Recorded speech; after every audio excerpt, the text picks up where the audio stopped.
Hello friends. So today I would like to talk to you about the idea of concrete and abstract nouns. Concrete നൗണുകളെക്കുറിച്ചും abstract നൗണുകളെക്കുറിച്ചുമാണ് നമ്മൾ ഇന്നത്തെ ക്ലാസ്സിൽ പഠിക്കാൻ പോകുന്നത്. Concrete nouns.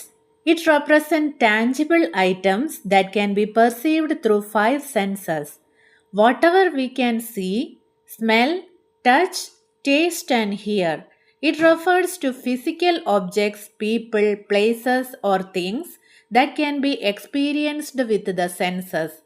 നമ്മുടെ പഞ്ചേന്ദ്രിയങ്ങൾ കൊണ്ട് നമുക്ക് അനുഭവിച്ചറിയാൻ പറ്റുന്നത്, അതായത് കാണാനും സ്മെല്ല് ചെയ്യാനും തൊടാനും ടേസ്റ്റ് ചെയ്യാനും കേൾക്കാനും സാധിക്കുന്ന ഏതിൻ്റെയും പേരിനെ കോൺക്രീറ്റ് നൗണുകളിൽ ഉൾപ്പെടുത്താവുന്നതാണ്.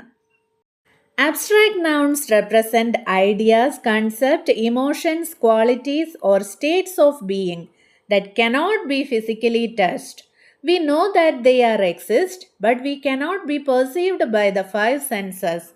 നമ്മുടെ ആശയങ്ങൾ, കൺസെപ്റ്റുകൾ, ഇമോഷനുകൾ, ക്വാളിറ്റീസ്, നമ്മുടെ അവസ്ഥകൾ ഇവയെല്ലാം നമുക്ക് തൊടാനോ കാണാനോ രുചിച്ചറിയാനോ മണമറിയാനോ കേൾക്കാനോ സാധിക്കാത്തവയാണ്.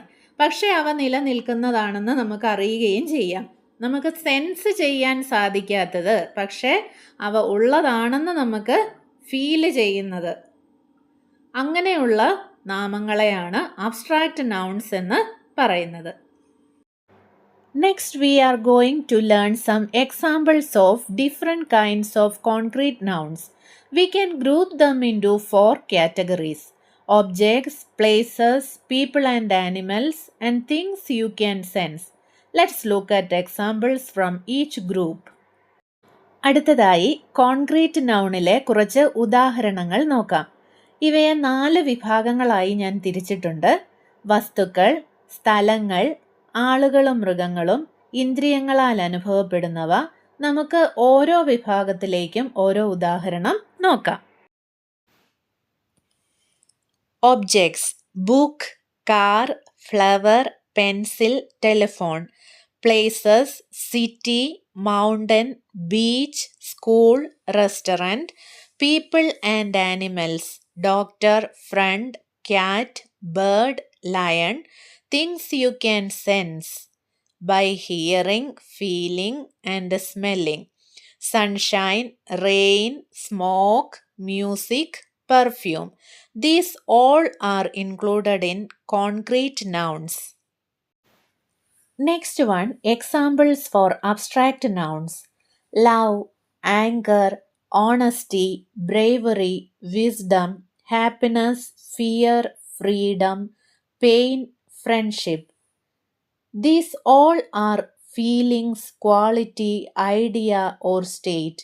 It cannot be seen, touched or held, but it can be felt or thought about. ഈ പറഞ്ഞിരിക്കുന്ന വാക്കുകളെല്ലാം നമ്മുടെ ഫീലിങ്സിനെയോ ക്വാളിറ്റിയെയോ ഐഡിയയെയോ അല്ലെങ്കിൽ നമ്മുടെ അവസ്ഥകളെയോ കാണിക്കുന്നതാണ്. ഇതിനെ നമുക്ക് തൊടാനോ കാണാനോ സാധിക്കില്ല. അതിനെക്കുറിച്ച് ചിന്തിക്കാനും അതിനെ അനുഭവിക്കാനും മാത്രമേ സാധിക്കുകയുള്ളൂ. ഇങ്ങനെയുള്ളവയെയാണ് അബ്സ്ട്രാക്റ്റ് നൗണുകൾ എന്ന് പറയുന്നത്. That's it for today's class. Let's continue in the next class. Thanks for watching. If you like my way of teaching, please like, comment and subscribe my channel.